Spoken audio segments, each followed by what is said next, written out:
High voltage political war కు Jubilee hills వేదికైంది. 3 పార్టీల నుంచి 3 అభ్యర్థులు ఖరారయ్యారు. ఫైటింగ్ పై క్లారిటీ వచ్చింది. తెరవెనుక రహస్య వ్యూహాలు పదనెక్కుతున్నాయి. ఒకరిది సెంటిమెంట్ పై ఆశలు, మరొకరిది అభివృద్ధిపై ఆశలు, ఇంకొకరిది వరుస ఓటములపై రివెంజ్ ప్లాన్స్. ఎవరు నెగ్గుతారు? బలబలాలేంటి? జూబ్లీ హిల్స్ బైపోల్ వార్ ఉత్కంఠ పెంచుతోంది. 3 ప్రధాన పార్టీల నుంచి 3 అభ్యర్థులైతే ఖరారయ్యారు. ఇప్పుడే అస్సలు సిసలు పోటీ మొదలైంది. బీఆర్ఎస్ నుంచి మాగంటి సునీత, కాంగ్రెస్ నుంచి యువ లీడర్ నవీన్ యాదవ్, బీజేపీ నుంచి గతంలో పోటీ చేసిన లంకల దీపక్ రెడ్డి టికెట్లు ఖరారయ్యాయి. నామినేషన్లు పడుతున్నాయి. మరి ఈ 3లో విజేత ఎవరు? ఎవరికి ఎక్కువ గెలుపు అవకాశాలున్నాయి? ఎవరి బలాలేంటి?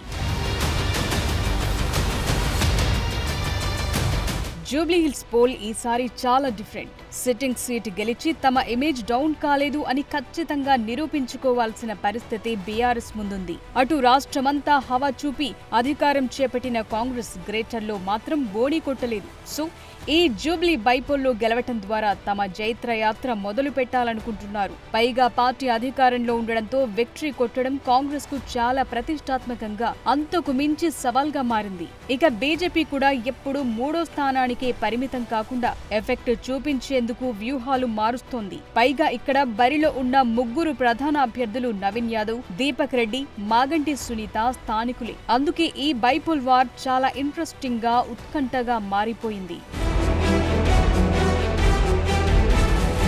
జూబ్లీ హిల్స్ లో నవంబర్ 11న పోలింగ్ జరగనుంది. నవంబర్ 14న రిజల్ట్ రానుంది. సో టైం చాలా తక్కువగా ఉంది. ఫస్ట్ అధికార పార్టీ అభ్యర్థి నవీన్ యాదవ్ ప్లస్లు మైనస్లు చూద్దాం. ఇక్కడ కాంగ్రెస్ కు విక్టరీ చాలా సవాల్గా మారింది.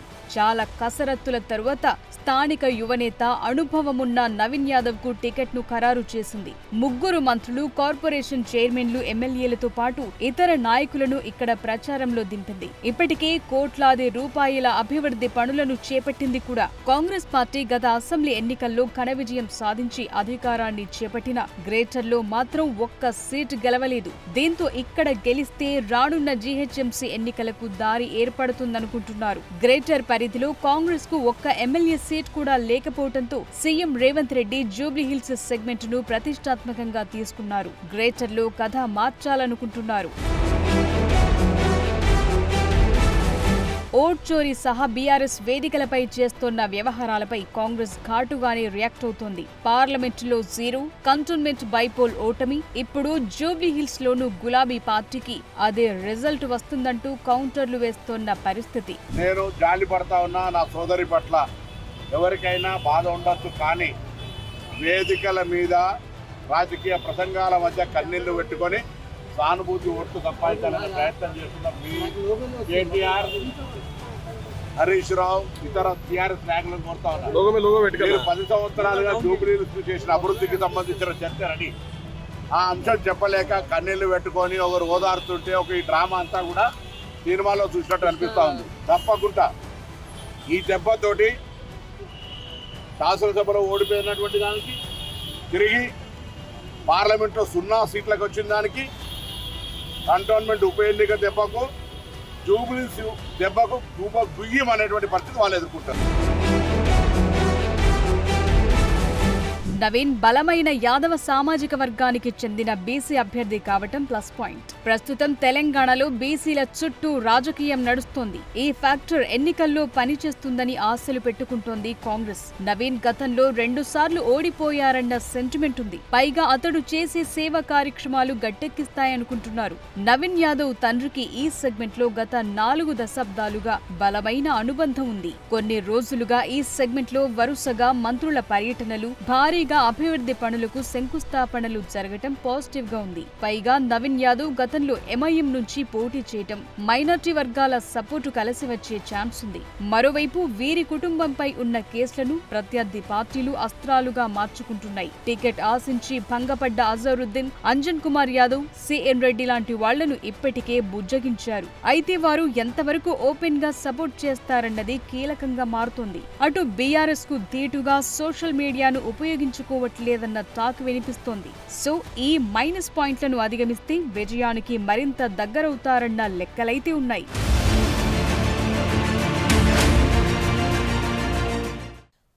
చోరీ పాలిటిక్స్.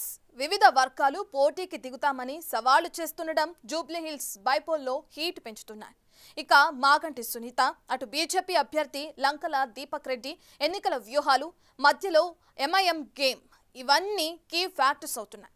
బీఆర్ఎస్ శకం ముగిసిందన్న పాయింట్ను కాంగ్రెస్ హైలైట్ చేస్తుంది. అన్ని రాజకీయ పార్టీలకు జూబ్లీహిల్స్ బైపోల్ భవిష్యత్ దిశానిర్దేశంగా ఉంటుందన్న వాదన పెరుగుతోంది. అందుకే అన్ని పార్టీలు శక్తికి మించి పనిచేస్తున్నాయి. ఈ బైపోల్లో ముగ్గురు అభ్యర్థులే కాదు, ఇండిపెండెంట్ గా చాలా మంది రంగంలోకి దిగే అవకాశాలు పెరుగుతున్నాయి.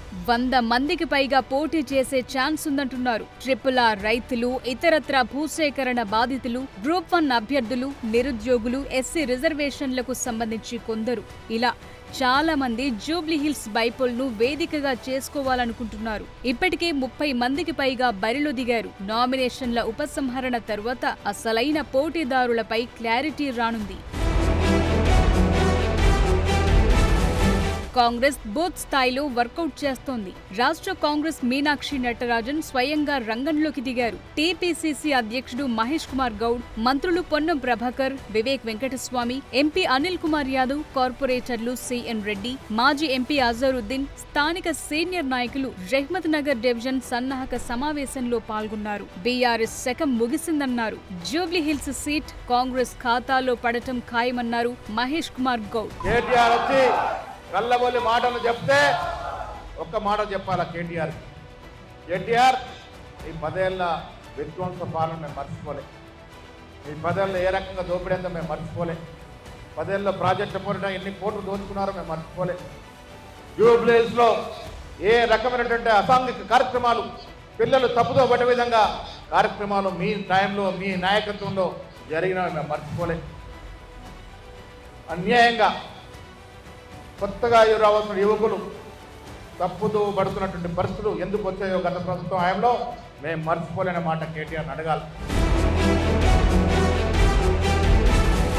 ఇక బీఆర్ఎస్ అభ్యర్థిగా గోపీనాథ్ సతీమణి మాగంటి సునీత పోటీలో ఉన్నారు.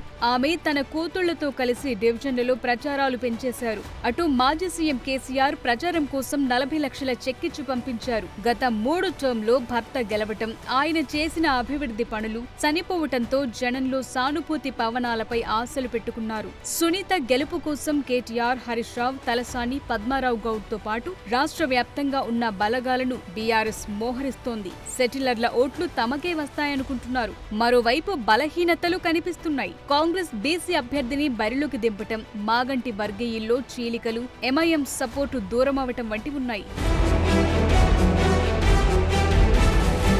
బీఆర్ఎస్ పార్టీ గత అసెంబ్లీ ఎన్నికల్లో ఓడిపోయినా గ్రేటర్ మాత్రం పట్టును కోల్పోలేదు. అన్ని అసెంబ్లీ స్థానాలను కైవసం చేసుకుని గ్రేటర్లో అన్ని వర్గాలు తమ వైపే ఉన్నాయని నిరూపించుకుంది. మాగంటి గోపీనాథ్ మరణం తరువాత జరుగుతున్న బైపోల్లో మాగంటి సునీతను గెలిపించుకోవటం ద్వారా తమ పట్టు సడలలేదని నిరూపించుకోవాలనుకుంటున్నారు. కేటీఆర్, హరీష్ రావులు ఇక్కడ ఓటర్లను ఆకట్టుకునే ప్రయత్నం చేస్తున్నారు. మాజీ మంత్రులు, ఎమ్మెల్యేలు రోజు ప్రచారాన్ని నిర్వహిస్తున్నారు. జూబ్లీహిల్స్ లో గెలిస్తే జీహెచ్ఎంసీ ప్రభావం చూపొచ్చని బీఆర్ఎస్ అనుకుంటోంది. జూబ్లీహిల్స్ లో జరిగే ఉప ఎన్నిక పార్టీల మధ్య, ఇద్దరు వ్యక్తుల మధ్య జరిగే ఎన్నిక కాదని, 10 ఏళ్ల అభివృద్ధి పాలనకు, 2 ఏళ్ల కాంగ్రెస్ పాలనకు మధ్య జరుగుతోన్న ఎన్నికని కేటీఆర్ డైలాగ్ వార్ పెంచుతున్నారు. అటు ఓటు చోరీ పైన కౌంటర్లు, ఎన్కౌంటర్లు నడుస్తున్నాయి. డబల్ ఓట్లు, దొంగ ఓట్లు, 2000 ఓట్లు, సేమ్ తండ్రి పేరు సేము, భర్త పేరు సేము, ఓటర్ పేరు సేము, కానీ మల్టిపుల్ ఓట్లు, మల్టిపుల్ ఐడెంటిటీ కార్డులు, వాటితో ఒక ఫ్రాడ్కు కాంగ్రెస్ పార్టీ తెరలేపింది. ఇది కింది స్థాయి అధికారులతో కుమ్మక్కై అక్కడ ఉండే స్థానిక కాంగ్రెస్ నాయకత్వం చేసిన కుట్రగా మేము భావిస్తున్నాం. అందుకే న్యాయం కోసం ఇవాళ ఎలక్షన్ కమిషన్ సంబంధించిన సిఇఓ గారిని కలవడానికి వచ్చినాం. జూబ్లీహిల్స్ నియోజకవర్గం తిరిగే సందర్భంలో 100 మంది మాగంటి బాధితులు ఓట్లు తీసేసి, ఇండ్లు గులగొట్టి, కేసులు పెట్టి, వాళ్ళ పార్టీ మా పార్టీ అని లేకుండా ఎవరు ఎదురు తిరిగితే వాళ్ళని అణచివేసినటువంటి మనస్తత్వం ఉన్నటువంటి వాళ్ళు దొంగ ఓట్లైనా, ఇంకోటైనా, దాదాగిరి అయినా వాళ్ళే చేసిరు. మేము కాంగ్రెస్ పార్టీ ప్రజాస్వామిక పార్టీ, నియంతృత్వంగా పోదాల్చుకోలేదు. తప్పకుండా ఓటు చోరీ భారతీయ జనతా పార్టీ, టీఆర్ఎస్ కలిపి ఆడుతున్నటువంటి డ్రామా మా నాయకుడి ఇవాళ దేశవ్యాప్తంగా జరుగుతున్న ఓటు చోరీ మీద మాట్లాడుతూ ఇవాళ కూడా ఇక్కడ కూడా ఓట్లకు సంబంధించి ఏదైనా అంశం ఉంటే అది భారతీయ జనతా పార్టీ టీఆర్ఎస్ బాధ్యత వహించాలని డిమాండ్ చేస్తున్నాం. అటు అన్ని పార్టీల కంటే లేట్ గా బీజేపీ అభ్యర్థిని ఖరారు చేసింది. మరోసారి లంకల దీపక్ రెడ్డికి ఛాన్స్ ఇచ్చింది. గత అసెంబ్లీ ఎన్నికల్లో 3వ స్థానంలో నిలిచిన దీపక్ రెడ్డి 26,000 ఓట్లను సాధించారు. దీంతో బీజేపీ ఇప్పుడు తన వ్యూహాలను మార్చింది. మైనార్టీలు ఎక్కువగా ఉన్న జూబ్లీహిల్స్ లో ఓ వర్గం ఓట్లు 2 పార్టీలు పంచుకుంటాయని, మరో వర్గం సెటిలర్లు, కాలనీ, కమ్యూనిటీ ఓట్లు తప్పకొస్తాయన్న ఆశల్లో ఉంది. గత జీహెచ్ఎంసీ ఎన్నికల్లో గట్టి పోటీతో 48 డివిజన్లను బీజేపీ కైవసం చేసుకుంది. జూబ్లీహిల్స్ లో గెలవటం ద్వారా గ్రేటర్ పీఠానికి మరింత దగ్గరవ్వాలన్న ప్లాన్ తో బీజేపీ ఉంది. అందుకే వ్యూహాలు బయటపడకుండా జాగ్రత్త పడుతున్నారు. దీపక్ రెడ్డి గత ఎన్నికల్లో పోటీ చేసి ఓడిపోవటం సానుభూతి కింద కన్వర్ట్ అవుతుందనుకుంటున్నారు. టీడీపీ సపోర్ట్ కూడా ఉంటుందనుకుంటున్నారు. టికెట్ ఆలస్యంగా ప్రకటించటం, అగ్రనేతల పర్యటనలు పెద్దగా లేకపోవటం, బైపోల్ ను సీరియస్ గా తీసుకోవట్లేదన్న ప్రచారం జరగటం మైనస్ గా కనిపిస్తోంది. మరొక పాత నగరంగా ఈ జూబ్లీహిల్స్ అసెంబ్లీని మార్చాలని మజ్లిస్ పార్టీ చూస్తారు. ఈరోజు జూబ్లీహిల్స్ కాంగ్రెస్ పార్టీ అభ్యర్థి గాంధీ భవన్ లోనో లేక రాహుల్ గాంధీయో నిర్ణయించలేదు. ఈరోజు కాంగ్రెస్ పార్టీ అభ్యర్థి ఎవరైతే ఉన్నారో ఆయన నిర్ణయించింది దారుసలంలోని Majlis party office. So Jubilee Hills నియోజకవర్గంలో గెలుపు కాంగ్రెస్, బీఆర్ఎస్, బీజేపీలకు ప్రతిష్టాత్మకంగా మారింది. ఎవరు గెలిచినా చరిత్రే అవుతుంది. జూబ్లీహిల్స్ గెలుపు రానున్న జీహెచ్ఎంసీ ఎన్నికలకు ప్రధాన అస్త్రంగా మారుతుంది. దీంతో గెలుపు కోసం 3 పార్టీలు తీవ్రంగా శ్రమిస్తున్నాయి. ఇక్కడ మొత్తం ఓటర్లు 3,98,982 మంది ఉండగా బీసీలు, ముస్లింలు కీలక ఓటర్లుగా ఉన్నారు.